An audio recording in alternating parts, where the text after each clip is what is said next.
Hello and welcome to Dialogue. I'm Zoe in Beijing. 2 weeks ago, the long-awaited 2.6 million word, 12-volume Chilcot report on the Iraq debacle was released, together with a 145-page executive summary.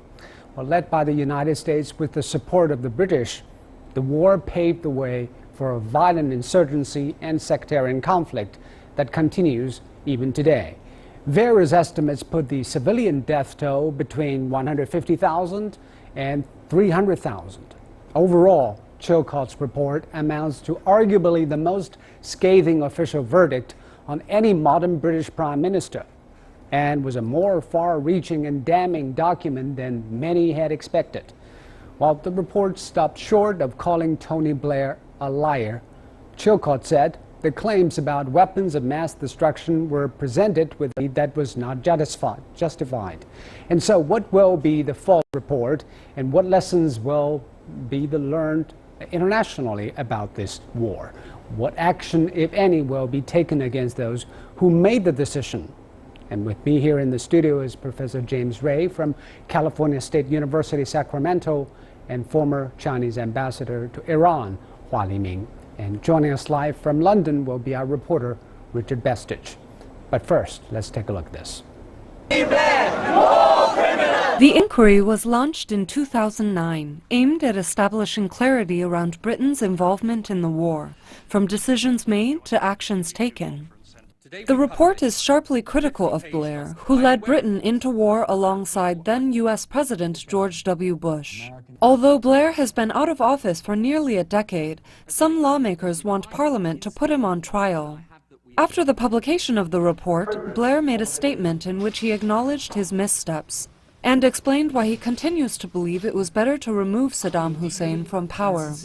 Saddam was himself a wellspring of terror, a continuing threat to peace and to his own people. If he'd been left in power in 2003, then I believe he would once again have threatened world peace. Responding to the British inquiry, some Iraqis say the US-led invasion left the country in chaos, and the whole world is paying a high price. Today, the world is threatened by terrorism because Iraq became weak. The weakness of Iraq has led to the weakness of other Arab countries and countries in the region invaded by terrorism after it invaded Iraq. According to the report, the 2003 Iraq war resulted in massive death tolls and severe security threats to the Middle Eastern country. The latest statistics show that over 160,000 Iraqi civilians have been killed since 2003. The chaotic situation in Iraq during and after the war transformed the country into a hotbed for terrorist groups as well.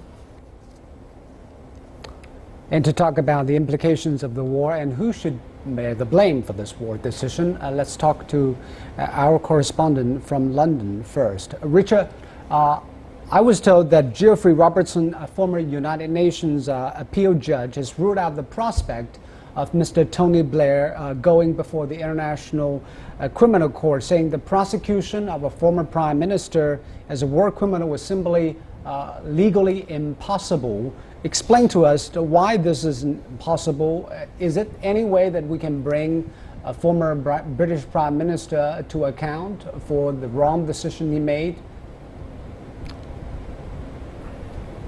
Well, yeah, it comes down to the jurisdiction of the International Criminal Court. That's the one in The Hague. The court says it's not within its mandate to rule on the legality of a decision to go to war. In other words, it's not the court's job to make judgment whether war is illegal or not, but it can and does take a view on the behaviour of combatants in a war.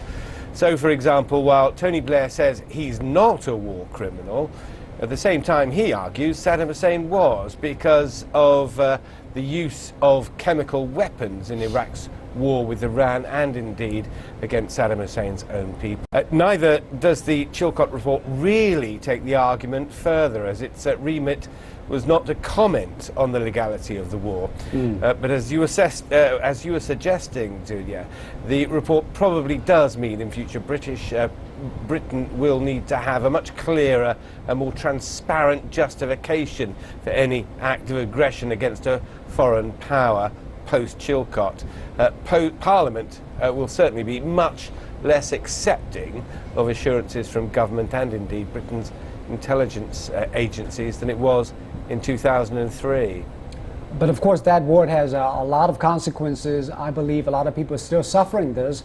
Relatives of some 179 British servicemen, I was told, killed in Iraq have launched a public crowdfunding appeal to pay for the lawyers to sue those responsible. Where do you think this case will go? And in any form and shape, they will bring the decision makers to account?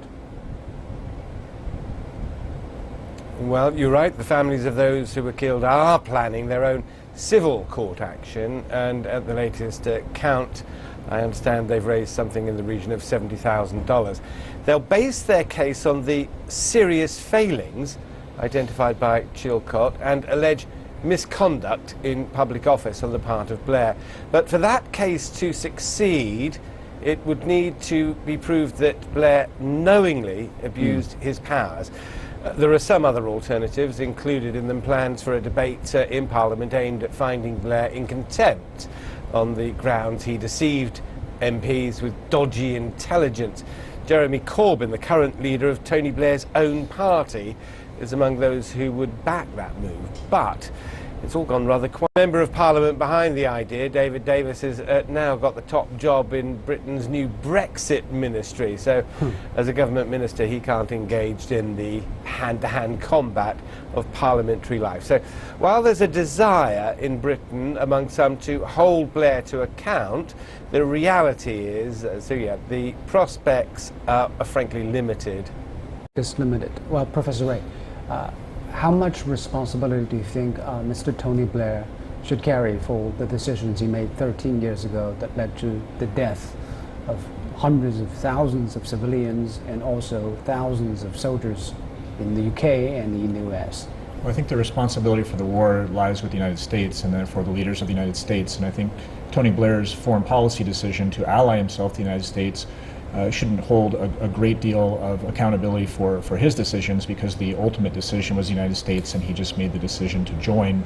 And I think he has made the case. But he also brought the British forces into the battlefield. Well, I think as a sovereign, as a president, as a prime minister in his case, I think that's the foreign policy decisions that leaders make, and I don't think we can necessarily hold them legally accountable for a political decision based on the intelligence that was presented and perhaps was not fully presented fairly, but I think we can't really hold Tony Blair accountable. Ambassador Hua, what do you think of the responsibility of Tony Blair? I think Professor Ray is right.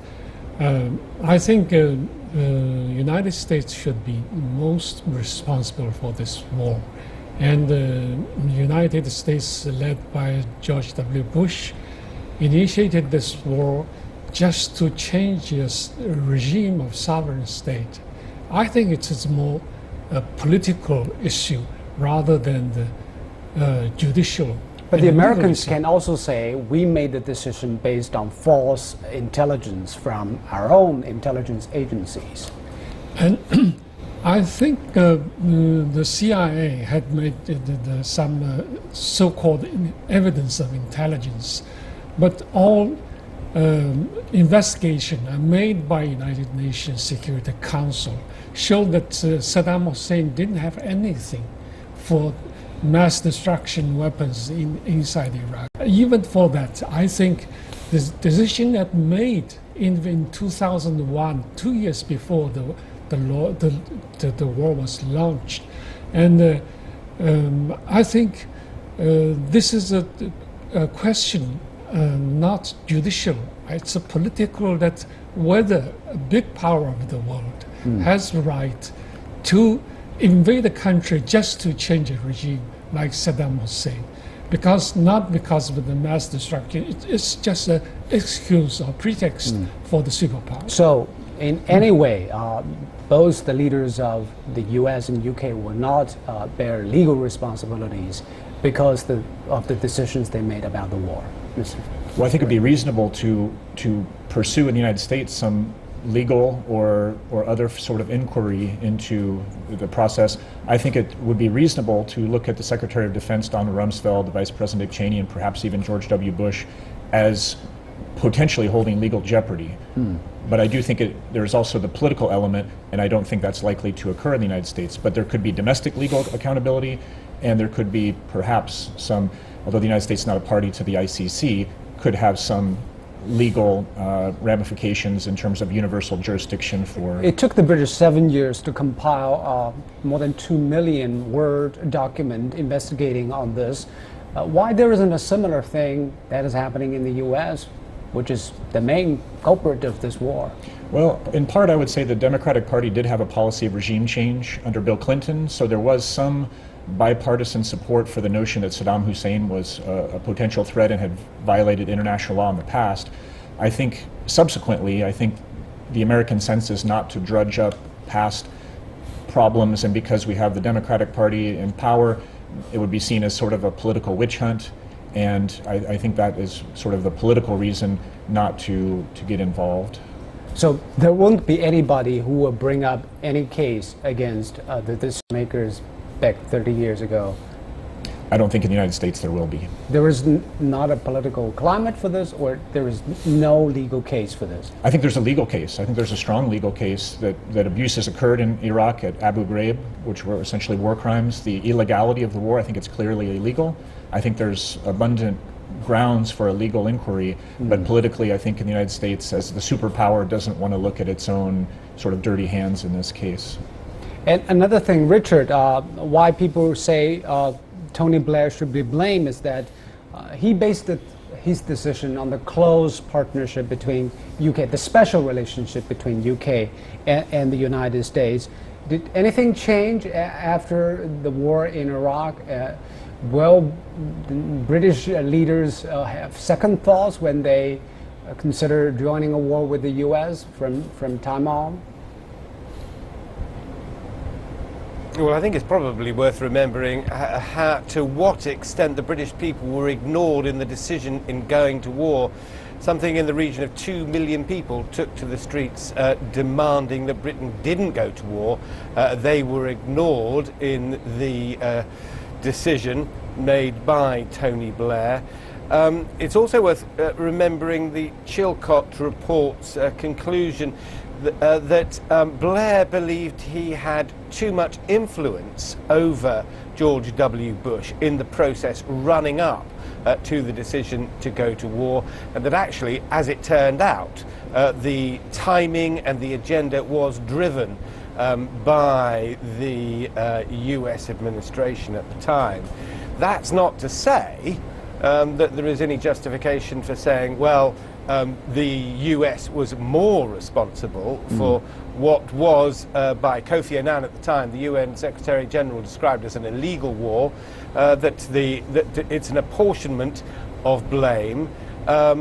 Tony Blair, in the view of the Chilcot report, took Britain to war and had a responsibility for doing that. I think the Pentagon has said that it doesn't want to rake over old issues and wants to move ahead, move on, and try to rebuild Iraq. But here in Britain, that war remains a very painful period in history. And certainly the damage caused by it is still very much felt today. About the legality of that war, I recall John Prescott, who was then Deputy Prime Minister of the United Kingdom. He claimed that he believed the Iraq war was illegal, writing in a Sunday newspaper, the Labour Peer says, in 2004, the UN Secretary General, as you mentioned, Kofi Annan, said that regime change was the prime aim of the Iraq war. It was illegal. With great sadness and anger, I believe him to be right. So, if there's even Tony Blair's former deputy has come out against him, how can we convince other people to say that he has no political or legal responsibility for making the decision of going to war? Yeah, and John Prescott is very much using hindsight there to justify his position. He, among many other members of the cabinet, were cajoled, some say bullied, into voting for the invasion of Iraq. And this Chilcot report raises all those issues that were high on the agenda at the time before going to war as to whether it was illegal or not. Certainly I quoted Kofi Annan there as saying it wasn't legal, but there were many people here who argued the same, that's why the presentation of the so-called dodgy dossiers from Britain's intelligence services talking about these weapons of mass destruction were so crucial. They were presented to Parliament, according to Chilcot, with a far greater authority than they deserved. Some people here saying they amounted to no more than tittle-tattle at diplomatic dinners. So the idea that Prescott can say with any kind of credibility that he regarded it as illegal at the time is very difficult to present as a formidable case, because he was the one of many who went along with it, accepting the assurances of the security, the intelligence services in Britain at the time. All right. Thank you, Richard, for your reporting from London. You've been watching Dialogue. We're talking about the consequences of the Iraq War 13 years ago and who should be blamed for the decision.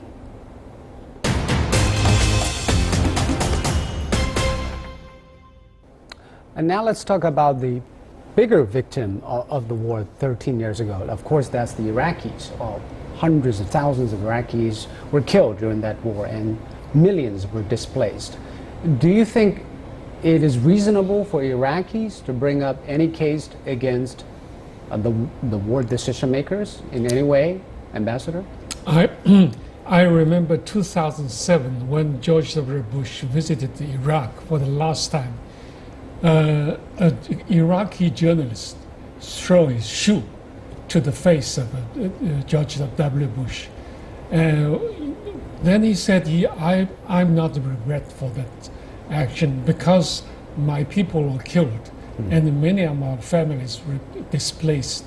And not only for Iraqi people, actually invasion 2003 opened a Pandora box in Middle East.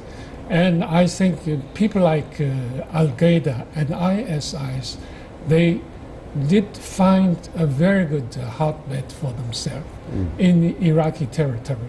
And today, if we see the ISIS existence in Iraqi territory and in Syria, I think the beginning was the invasion 2003. So I think that those people who initiated this war should be blamed for all these things. But I don't think Mr. Blair or Mr. Bush have regretted the decision to invade Iraq. They only say they were sorry for the false intelligence that they based on their decision, but they didn't regret making the decision to invade a country which resulted in the millions of deaths and also the political turmoil in that part of the world. Do you think so, Mr. Ray? Well, I think both Tony Blair and George Bush have an ideological commitment to the notion of revenge and promoting democracy and freedom and human rights in Iraq, and they thought this would work. But I think the outcome we see in 2006 was Donald Rumsfeld was fired. Vice President Cheney lost his influence. I think George W. Bush realized his advisors had given him guidance that was not strategically useful and valuable. So I don't think they'll take responsibility for all of the subsequent turmoil that's occurred in Iraq. I think they both recognize the failures that are exemplified in the Chilcot report in the post-conflict failure to achieve security and then the eruption of ISIS and terrorism. They didn't see that coming. Well, I think we know that the advisors we say cherry-picked the evidence to find the best case scenario for how, and Vice President Cheney said the U.S. would be welcomed with flowers and candy. I think all of that bluster and the failure to plan for the post-conflict is negligence, if not criminal, and I think that's somewhat borne out in the report. And do you think these things have implications on the current leaders of the U.S. and the United Kingdom? Because in Syria, obviously, Mr. Obama, when he was trying to decide whether to have military actions in Syria, he had second thoughts. Do you think what happened in Iraq has bearing on his mind? Absolutely. I think the sort of wisdom and what we said, Colin Powell said that maybe the Pottery Barn rule is if you break it, you own it. And I think President Obama is very reluctant to intervene. Even in Libya, he was reluctant, and I think certainly in Syria, because once inside of a country, we can see how things are really outside of your control. The only control is the decision to invade or not to invade. But do you think the U.S. has absolutely changed their ideological inclination to have a regime change by giving military intervention to a country? At least I think the Obama administration has taken the lesson, because this is not way to have the peace and the democracy in Middle East. Because at the very beginning, initial plan was that to impose a kind of a political system to Iraq, and then to expand that democracy to all Middle East countries. But that didn't work at all. So I think this has made not Iraqi people, also the American people suffered from that. I think most of Americans, they have been fed up with these two wars in Afghanistan, Iraq. So I think that was enough for the United States, American leaders to think that over whether it's the right way to impose a war to a sovereign state in the Middle East. But how long will the, should I say, Iraq syndrome stay in effect in the politics of the U.S. and the United Kingdom? Well, I think it's already dissipated with the invasion of Libya and the removal of the government of Libya. I think some of the lessons were not borne out, and we see the catastrophe in Libya, much along the lines of Iraq, and therefore we're in a moment where there is the beginning of But there are no boots on the ground, per se. No, just which is almost worse. I think the U.S. learned after 2006 to have the surge and put more security forces and achieve some stability in Iraq before the removal. I think the decision was wrong to go in, but once there, I think it's necessary to establish security. And I think in Syria, we're walking toward that, having forces on the ground, special forces, with an air campaign, with drones, but without providing security in ultimately what might be the fall of the government or just the continued failed state in Syria. So is it correct that the bar has been raised to launch a war against the country in the Western world? Because many say now the British have to have a much stricter mechanism to cross-examine the intelligence before making a final decision to launch a war or not. I think the inquiry is helpful. I think the lessons learned in the Obama administration, taking many of the lessons learned in the failings of the Bush administration, have tempered American willingness to intervene. We'll see if there's a future President Clinton. She may be willing to use force. She was a little bit more, we believe, supportive of the invasion of Libya. You are insinuating she will become the president. I think it's more likely, but Donald Trump, ironically, has signaled a criticism of the Iraq war and somewhat of a reluctance to get involved in military adventures overseas, despite calling for heavier-handed torture techniques against terrorism. So I think we don't know what the U.S. future, I think each president can make their own mistakes. So will the future presidents and prime ministers learn from the Iraq war, especially institutional-wise? It seems it will be harder to win the support of public opinion. I think that after the two wars in 2001 and 2003 in Afghanistan and Iraq, and especially after the financial crisis in 2008, I think the Americans, they have taken enough lessons that to surge a war or to impose war in Middle East and other places is not in the capability of the superpower today. And what do you think the rest of the world, especially those countries that are still in conflict, can learn from the signals of this report, the Chilcot report, by blaming British Prime Minister for misleading his nation into a bad decision? Well, I think they will see that politics and international relations works based on power, and that countries that make these decisions will not hold themselves accountable, and that legality or ethics are not deterrents to the use of force, because even though we knew all along this war was illegal under the United Nations Charter, under the failure to have self-defense, under the lies of the intelligence, the war still went ahead. And I think that is, in a way, the opposite lesson that is the intent of the report, is that strong countries do what they will, and the weak countries will suffer what they must. What is your takeaway, Ambassador Hong? I think the world order has changed since the 21st century. I think it's not time of war for superpower to impose such kind of a war against the small nations. And especially, unfortunately, we have observed the double standards in the world, because Milosevic, the head of state of the former Yugoslavia, and Taylor, the president of former Liberia, they were prosecuted in the ICC, but they were called criminals of war. Why those people who have initiated war in Iraq should not be prosecuted by the world community? Can you weigh in on this? Why Mr. Mladen Slavic was convicted while a Western leader couldn't be prosecuted? It is institutionally designed this way, or there is some legal barriers? Well, those two trials were ad hoc just for those countries. They weren't at the ICC, and almost all the investigations the ICC have been of African cases. And so I think it is viable that the British, who are party, case. The British could be, Tony Blair could be, I believe, held accountable, because aggression is in the mandate of the ICC. It was not defined in 2002, but the first use of force against another state is illegal. That is one of the 4 crimes at the ICC. And I think it reflects that most of the judges and jurists and jurisprudence comes from Western European and American sources, and we don't have that kind of diversity of different countries and different ways of thinking on these courts. It is largely, I think, a Western project. And another lesson many people learn from this is that when U.S. invaded Iraq, it left on its own. It didn't take responsibility for the actions it did. That's why still millions of Iraqis are still suffering the war.